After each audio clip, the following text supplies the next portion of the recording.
여러분 반갑습니다. 창조 힐링은 하나님 아버지 뜻이 하늘에서 이루어진 것 같이 이 땅에서도 이루어지는 것이 목적입니다.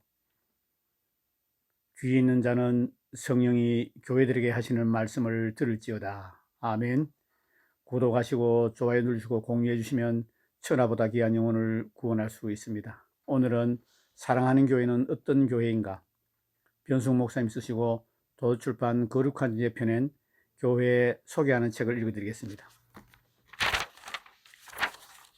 목차 반석 위에 세운 누구도 흔들 수 없는 교회 1장, 제2장 예수님의 몸으로 주님이 하신 일을 하는 교회, 제3장 사람이 아니라 오직 예수님이 다스리시는 교회.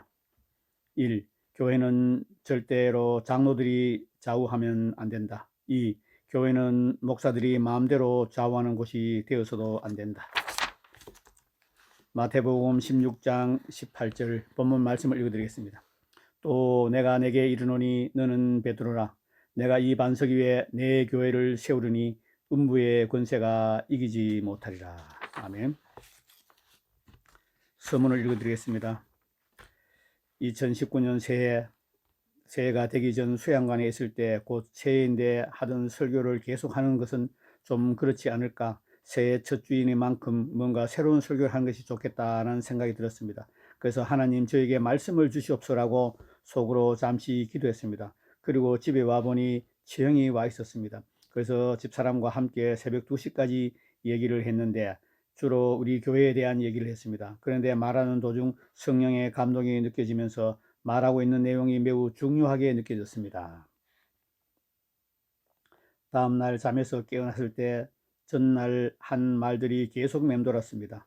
설교가 구성되었습니다. 저는 영어로 이것이 새해 첫 주에 나누라고 주시는 말씀이라는 것을 알았습니다. 그래서 이 설교를 준비하게 되었습니다. 여러분, 촛불하면 진력이 나시지요. 나를 온통 새빨간 물로 물들인 촛불 집회 때문입니다. 다시 한번 읽어드리겠습니다. 여러분, 촛불하면 진력이 나시지요. 나를 온통 빨간색으로 물들인 촛불 집회 때문입니다. 그러나 저에게는 초는 각별한 의미가 있습니다. 고1 때 저는 다음과 같은 꿈을 꾸었습니다. 변승 목사님 꿈을 읽어드리겠습니다. 어릴 때부터 저의 마음에 일어난 불같은 소원은 목사가 되는 것이었습니다. 그러나 저는 잘나지도 않고 평범에도 못 미쳤기 때문에 늘 목사가 될 자격이 없다고 느꼈습니다. 그런데 목사가 미치도록 되고 싶었습니다. 그래서 어느 날 하나님께 목사가 되게 해달라고 울면서 기도하다가 지쳐서 잠이 들었습니다. 그리고 꿈을 꾸었습니다. 꿈에 저는 넓은 광야에 홀로 서 있었습니다. 그때 저의 마음에 이런 음성이 들려왔습니다. 예수님이 너를 만나러 오실 것이다. 그분을 만날 준비를 하라. 저는 어떻게 준비하는지를 몰랐습니다. 그래서 주위를 둘러보았는데 제 손에 한 번도 쓰지 않은 새 양초가 들려 있었습니다. 저는 양초에 불을 붙여 두 손으로 들고 하늘을 우러러 보았습니다. 그때 갑자기 하늘이 변했습니다. 제가 꿈에 본 하늘은 평소에 보는 하늘보다 몇 배나 더 커 보였는데 온 하늘의 색깔이 변했습니다. 저는 왜 갑자기 하늘 색깔이 변했지 하고 이유를 찾았습니다. 바로 그 이유를 알 수 있습니다. 온 하늘에 보석이 박혀 있었습니다. 보석 하나의 크기가 태산만 했습니다. 그렇게 큰 보석들이 온 하늘에 빼곡히 박혀 있었습니다. 가까이 있는 것이 아니라 저 멀리 박혀 있었습니다. 그래서 태산만한 보석들이 물감의 분자들처럼 형체를 알아볼 수 없는 색깔로 보였습니다. 그래서 하늘의 색깔이 변한 것입니다. 그 후 갑자기 이 보석들과 크기는 같지만 훨씬 더 아름다운 보석들이 줄줄이 나타났습니다. 그러더니 보석 하늘을 배경으로 삼아 왼쪽에서 오른쪽으로 모자이크식으로 4가지 거대한 형상들이 만들어졌습니다. 제일 왼쪽에 거대한 십자가가 새겨졌습니다. 그 옆으로 예수님 얼굴 모습이 새겨졌습니다. 그 옆에는 면류관의 모습이 새겨졌습니다. 그리고 마지막에는 큰 별의 모습이 새겨졌습니다. 저는 꿈속에서 환상을 보았다고 마구 뛰면서 기뻐하다가 잠을 깨었습니다. 잠에서 깨어나자마자 주님이 제게 꿈에 대한 해석을 주셨는데 그것은 생략하겠습니다. 여기에 초가 등장합니다. 저는 초에 주목하지 않을 수 없습니다. 그런데 밥존수 목사님이 제 꿈 얘기를 듣고 저에게 이렇게 말했습니다. 목사님에게 초가 주어졌다는데 성경에 여러 곳에도 말하고 있지만 그 초는 교회를 뜻합니다. 목사님의 경우에는 초가 주어진 것입니다. 그 촛대는 교회를 받는 것을 의미합니다. 목사님 손에 촛대가 주어진 것은 주님께서 목사님에게 거대한 교회를 세울 수 있는 권위를 주셨다는 것을 의미합니다. 그 촛대는 새로운 교회, 새로운 촛대, 기존의 교리적이고 종교적인 교회와 다르다는 의미, 즉 성경적이라는 의미입니다. 그렇기 때문에 목사님은 완전히 새로운 교회를 세우기 위해 부르심을 받은 것입니다. 그래서 촛대는 굉장히 중요합니다. 맞습니다. 이것이 저의 부르심입니다. 저의 소명은 이 시대의 롤 모델이 될 수 있는 초대교회 같은 지극히 성경적인 교회를 세우는 것이었습니다. 그렇게 세워진 교회가 바로 사랑하는 교회입니다. 따라서 우리 교회 자체가 이 시대의 교회들에게 하나의 메시지입니다. 우리 교회의 성도는 물론 타교의 목회자와 성도들도 우리 교회가 어떤 교회인지를 정확히 알 필요가 있습니다. 그래서 저는 사랑하는 교회가 어떤 교회인지를 말씀드리고 소개하기를 원합니다. 아멘. 1. 반석 위에 세운 누구도 흔들 수 없는 교회. 본문에 보면 이런 말씀이 기록되어 있습니다. 또 내가 내게 이르노니 너는 베드로라. 내가 이 반석 위에 내 교회를 세우리니 음부의 권세가 이기지 못하리라. 아시는 분은 아시겠지만 이 구절은 신학생 때 주님이 저에게 약속으로 주신 말씀입니다. 당시 저는 부족한 자신 때문에 낙담이 되어 철야 예배에 참석하여 주님 저 같은 사람도 쓸 수 있습니까? 라고 탄식하며 부르짖고 있었습니다. 그렇게 2시간쯤 기도했을 무렵 주님이 제게 이 구절을 주셨습니다. 그리고 제 영에 아주 선명하게 말씀하셨습니다. 너는 베드로다. 주님, 너는 정말 베드로 같구나. 베드로처럼 흠이 많고 부족하구나. 그러나 낙심하지 말라. 베드로가 많은 면에서 부족했지만 나는 그를 사용하여 첫 교회인 예루살렘 교회를 세웠다. 그는 나의 수자였고 한 번 설교로 3,000명, 5,000명이 회개시켰고 예루살렘 교회라는 초대형 교회를 세운 지도자였다. 나는 너를 그렇게 사용할 것이다. 나는 너를 버리지 않을 것이다. 반드시 너를 통해 이 일을 이루리라. 아멘. 이 말씀은 제게 큰 위로가 되었습니다. 그래서 희망을 가지고 전진할 수 있었습니다. 그리고 현재 하나님의 은혜로 저는 실제로 주님이 그 약속을 이루시고 이루어 가시고 계심을 보고 있습니다. 여러분도 아시겠지만 마태복음 16장 18절에서 반석교회라는 교회 이름이 나왔습니다. 반석교회라는 이름은 매우 흔합니다. 그러나 진짜 반석 위에 세워진 교회는 매우 드뭅니다. 에베소서 2장 20절 너희는 사도들과 선지자들의 터 위에 세우심을 입은 자라. 그리스도 예수께서 친히 모퉁이 돌이 되셨느니라. 이로 보건대 반석은 신앙 고백뿐만 아니라 성경적인 모든 진리를 뜻합니다. 즉 반석은 말씀입니다. 하나의 말씀은 반석입니다. 본래 진리는 영원히 변치 않는 것을 의미합니다. 그런데 하나님의 말씀이 바로 그러합니다. 마태복음 24장 35절, 마가복음 13장 31절, 누가복음 21장 33절, 병행복음입니다. 천지는 없어지겠으나 내 말은 없어지지 아니하리라. 아멘. 세상 풍조와 사람들이 만든 학설은 유행처럼 일시적으로 존재할 뿐입니다. 그러나 하나님의 말씀은 영원합니다. 시편 119편 89절 여호와여 주의 말씀이 영원히 하늘에 굳게 섰사오며. 아멘. 시편 119편 160절 주의 말씀의 강령은 진리오니 주의 의로운 모든 규례가 영원하리로다. 아멘. 베드로전서 1장 24절에서 25절 그러므로 모든 육체는 풀과 같고 그 모든 영광이 풀의 꽃과 같으니 풀은 마르고 꽃은 떨어지되 오직 주의 말씀은 세세토록 있도다 하였으니 너희에게 전한 복음이 곧 이 말씀이니라. 아멘. 따라서 진실로 하나님의 말씀이 반석입니다. 교회는 반드시 이 반석 위에 세워져야 합니다. 그런데 우리 교회는 참으로 반석 위에 세워진 교회입니다. 오늘날 초대형 교회들을 위시해서 많은 교회들이 흔들리고 있습니다. 그러나 우리 교회는 매도를 당하고 집중적으로 공격을 받았음에도 불구하고 근자뿐만 아니라 오히려 부흥하고 있습니다. 이것이 곧 우리 교회가 반석 위에 세워진 교회라는 살아있는 증거입니다. 그럼 어떻게 해야 다른 교회들도 우리 교회처럼 반석 위에 세워진 교회가 될 수 있을까요? 유대교뿐만 아니라 기독교 안에서도 사람의 계명과 하나님의 계명이 존재합니다. 사람의 계명으로 설교를 하고 목회를 하면 성도들 중 다수가 하나님을 헛되이 경배하게 됩니다. 외식하는 자들이 됩니다. 그러므로 목사는 반드시 사람의 계명이 아니라 하나님의 계명을 가르치고 설교해야 합니다. 그런데 이 중요한 것을 바울이 모를 리가 있겠습니까? 없지요. 그래서 바울은 감독의 자격에 대해 이렇게 말했습니다. 디도서 1장 9절 밑분 말씀의 가르침을 그대로 지켜야 하리니 이는 능히 바른 교훈으로 건면하고 거슬러 말하는 자들을 책망하게 하려 함이라. 아멘. 여기서 밑분 말씀은 신뢰할 수 있는 말씀이라는 뜻으로 신약 성경에 기록되어 있는 주님과 사도들의 가르침을 의미합니다. 지켜야 하는 순종을 의미하는 것이 아니라 안데코라는 단어로 충실하다, 고수하다, 굳게 잡다는 뜻입니다. 그러므로 지키라는 말이 아니라 고수하라는 뜻입니다. 그런데 불행하게도 어거스틴, 루터, 칼빈을 비롯해 많은 이들을 통해 교회 안에 이단까지는 아니지만 사람의 계명들이 들어왔습니다. 이것이 현대 교회의 현실입니다. 그래서 설교를 잘하는 것보다 배나 더 중요한 것이 진리를 옳게 분별하는 것입니다. 말씀 분별은 주의 종이 갖춰야 할 가장 중요한 자격 중에 하나입니다. 디모데후서 2장 15절 너는 진리의 말씀을 옳게 분별하며 부끄러울 것이 없는 일꾼으로 인정된 자로 자신을 하나님 앞에 드리기를 힘쓰라. 아멘. 그럼 진리를 옳게 분별해서 전하는 것이 왜 사활적으로 중요할까요? 먼저 진리를 제대로 전해야 교인들이 가짜가 진짜가 됩니다. 다시 읽겠습니다. 먼저 진리를 제대로 전해야 교인들이 가짜가 안 되고 진짜가 됩니다. 아멘. 고린전서 4장 15절 그리스도 안에서 1만 스승이 있으되 아비는 많지 아니하니 그래서 예수 안에서 복음으로써 내가 너희를 낳았느니라. 아멘. 베드로전서 1장 23절 너희가 거듭난 것은 썩어질 씨로 된 것이 아니요 썩지 않을 씨로 된 것이니 살아있고 항상 있는 하나님의 말씀으로 되었느니라. 아멘.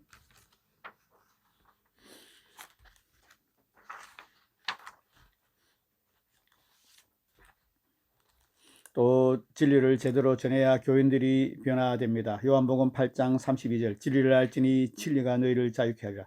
요한복음 17장 17절 저희를 진리로 거룩하게 하옵소서. 아버지의 말씀은 진리이다. 요한복음 17장 19절 또 저희를 위하여 내가 나를 거룩하게 하오니 이는 저희도 진리로 거룩함을 얻게 하려 함이다. 그리고 진리를 제대로 전해야 교회가 영광스러운 교회가 됩니다. 에베소서 5장 26절에서 27절 이는 곧 물로 씻어 말씀으로 깨끗하게 하사 거룩하게 하시고 자기 앞에 영광스러운 교회로 세우사 티나 주름 잡힌 것이나 이런 것들이 없이 거룩하고 흠이 없게 하려 하심이라. 아멘. 그런데 우리 교회가 실제로 그렇지 않나요? 실제로 우리 교회 안에서 이 세 가지가 그대로 이루어지고 있습니다. 왜냐하면 진리를 옳게 분별하고 진리를 조금도 타협하지 않고 전해왔기 때문입니다. 제가 그동안의 목회를 통해 경험으로 알게 된 것이 하나 있습니다. 목회는 목사가 하는 게 아니라는 것입니다. 목회는 목사가 하는 것이 아니라는 것입니다. 목사의 가장 중요한 사명은 오중 사역 중 어느 것으로 부름을 받았든지 설교입니다. 목사는 1. 진리를 옳게 분별하고 2. 타협하지 않고 전하면 됩니다. 그러면 하나님의 말씀이 천지를 창조했듯이 말씀이 교인을 성도로 만들고 교회를 영광스러운 교회로 빚어갑니다. 사람이 아니라 진리가 이 일을 합니다. 그래서 사도행전에 이런 말씀이 있는 것이 아닐까요? 사도행전 20장 32절 지금 내가 여러분을 주와 및 그 은혜의 말씀에 부탁하노니 그 말씀이 여러분을 능히 든든히 세우사 거룩하게 하심을 입은 모든 자 가운데 기업이 있게 하시리라. 아멘. 그래서 저같이 부족한 목회자가 목회하는 교회에서 여러분 같은 보배로운 성도들이 무더기로 생산된 것이라고 저는 생각합니다. 이것을 조금 다르게 이렇게 설명해 보겠습니다. 이사야 66장에서는 참 신자의 세 가지 특징이 나옵니다. 이사야 66장 2절 나 여호와가 말하노라 내 손이 이 모든 것을 지었으므로 그들이 생겼느니라. 무릇 마음이 가난하고 심령에 통회하며 내 말을 듣고 떠는 자 그 사람은 내가 돌보리니와. 아멘. 그러므로 목사 자신도 말씀 앞에서 떨어야 하고 성도들도 말씀 앞에서 떨어야 합니다. 다시 읽어드리겠습니다. 그러므로 목사 자신도 말씀 앞에서 떨어야 하고 성도들도 말씀 때문에 떨게 만들어야 합니다. 그리고 그렇게 하면 말씀이 어느 한쪽으로 치우침이 없어야 합니다.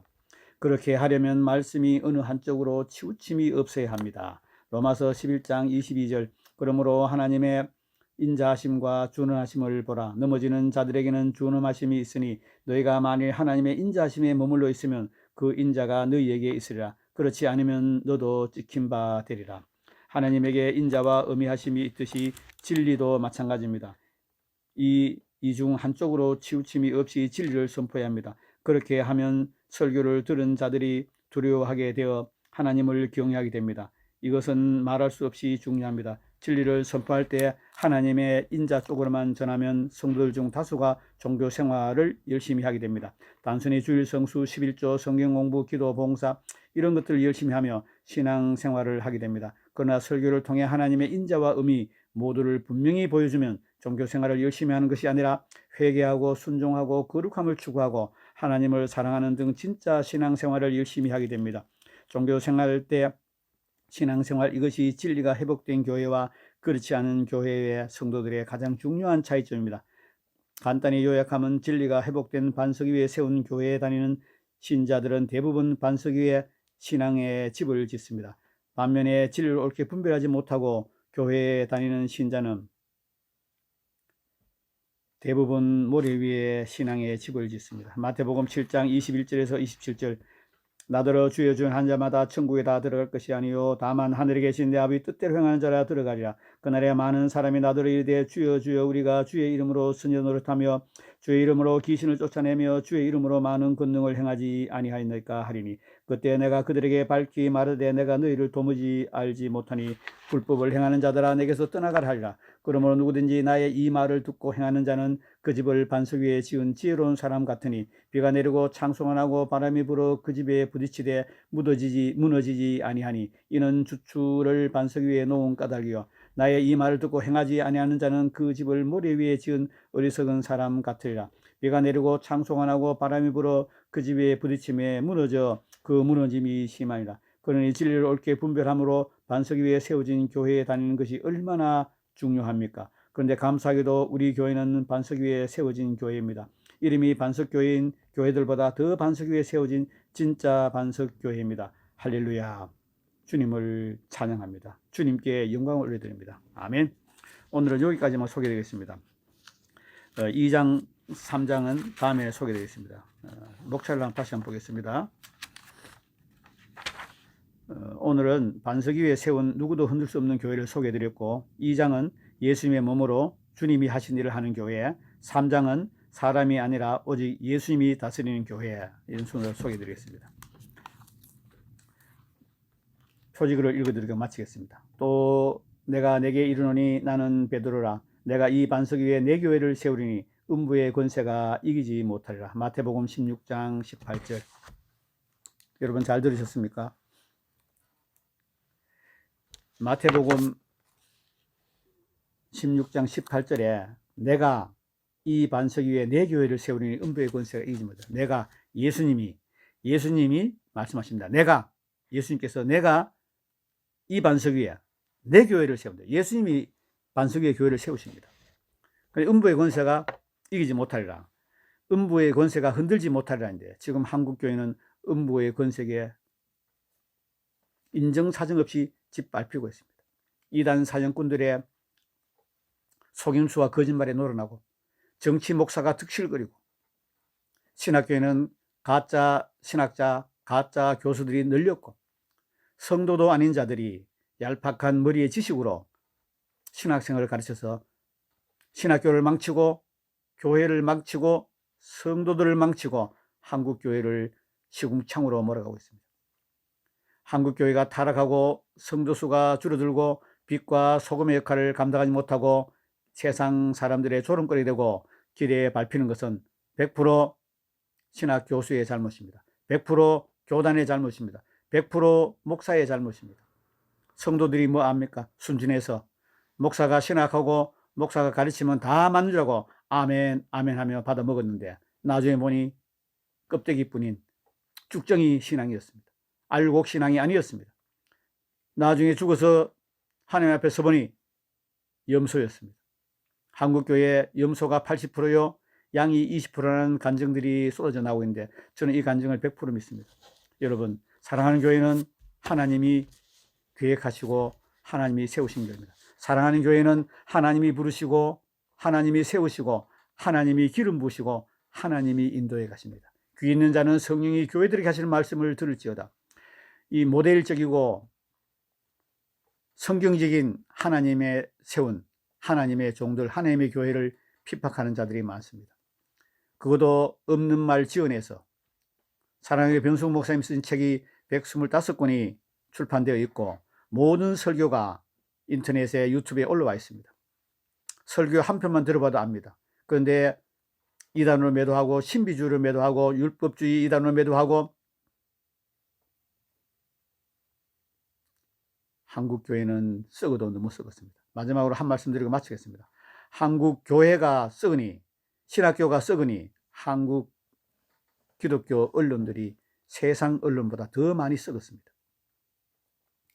기독교 인터넷 언론, 기독교 공영방송 언론, 기독교 신문 할 것 없습니다. 다 썩고 타락했습니다. 시궁창입니다. 아주 화장실 냄새가 풍깁니다. 그리고 각 교단마다 정치 목사들이 판을 칩니다. 진리가 뭔지도 모릅니다. 예수님 사랑하기 뭔지 모릅니다. 하나님 아버지를 마음과 뜻과 목숨과 힘을 다해 사랑하고 내 이웃을 내 몸같이 사랑하는 게 또 모르면서 정치 목사 한다고 전국을 돌아다니면서 떠들고 다닙니다. 여러분, 한국 교회를 분별하시기 바랍니다. 아무 교회 가서 예배드리지 말고 진짜 하나님이 부르시고 세우시고 기름 부으시고 인도해가는 주의 종이 목양하는 교회에서, 선한 목자가 목양하는 교회에서 예배드리고 여러분의 영혼을 의탁하시기 바랍니다. 여러분, 한국교회 저는 예수 이름으로 감히 말할 수 있습니다. 90% 목사가 사꾼입니다. 90% 신학 교수가 사꾼입니다.